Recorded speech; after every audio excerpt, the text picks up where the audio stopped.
I was reading an article on the 2009 Desert Tech Initiative. The article opened up by explaining how the dangers of nuclear power had inspired German physicist Gerard Nies to ask the very simple yet complex question: would it not be easier, cheaper, and cleaner for us to get our energy directly from the sun? Nies calculated that in 6 hours, the world's deserts receive more solar energy than the entire human race consumes in 1 year. He also calculated that by covering just 1.2% of the Sahara Desert in solar panels, we could meet the energy needs of the world. The article went on to explain the initiative. It was a solar project that aimed to blanket the Sahara Desert with solar panels and supply about 15% of Europe's electricity requirements. By 2014, however, 17 of the initial industry partners had shrunk to 3. The initiative was a bust. The article explains 2 main reasons for the failure of the Desert Tech Initiative. 1. The issues that have plagued the renewable energy transition for decades: transporting the electricity, transmissioncy issues, the scales of the project.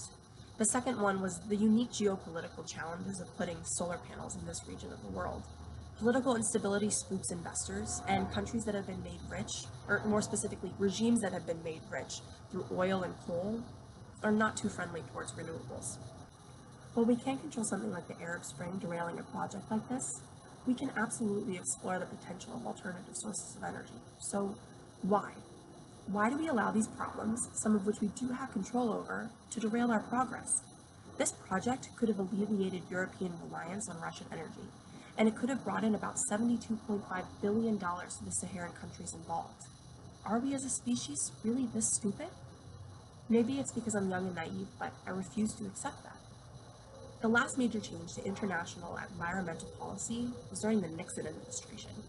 The institutions tasked with managing this policy either fail to address the issues or come up with something that's too little too late. Economic growth, energy security, and environmental sustainability are becoming interconnected issues at the core of complex power relations in the international system. So we need to understand how to address them. We need to develop the vocabulary to understand them, because there's been so little change in the past 30, 40 years. In South Asia, a place that houses both India and Pakistan, the greatest loss of human life and economic damage since 2001 has not been due to terrorism or its ensuing conflicts. It's been due to natural disasters and complications arising from seasonal water shortages and drought. Are we as a species too stupid to fix these problems? We can't stop natural disasters, but we can mitigate the human impact. An organization that understands the importance of environmentalism in these complicated geopolitical situations is the Jewish National Fund, or for short, the JNF. The JNF plants trees in Eretz Israel. It unites the Jews in the diaspora to one another and to our brothers and sisters in Israel, and it encourages us to do so in this new realm of environmental Israel activism in this green diplomatic sense. One of its partners is the Arava Institute, which brings together Israeli, Palestinian, Jordanian, American, and African environmental students to discuss the conflict and learn about sustainable development.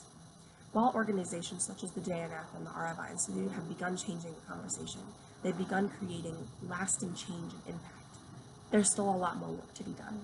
What's everybody else's excuse for not taking these same strides? Why has it taken us so long to realize that without sustainability, there is no posterity?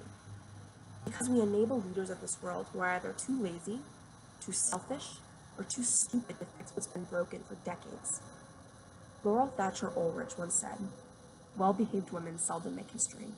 So why are we following the rules of people who don't follow them themselves and who don't affect real change? We need to stop relying on other people to create these changes for us. And this is the premise of my green initiative, Give Green a Chance. And I look forward to discussing it with you in the coming months. Check out the GoFundMe link in the info. All I'm looking for are $1 votes of confidence. Thank you all so much for listening. Stay groovy and Shabbat Shalom.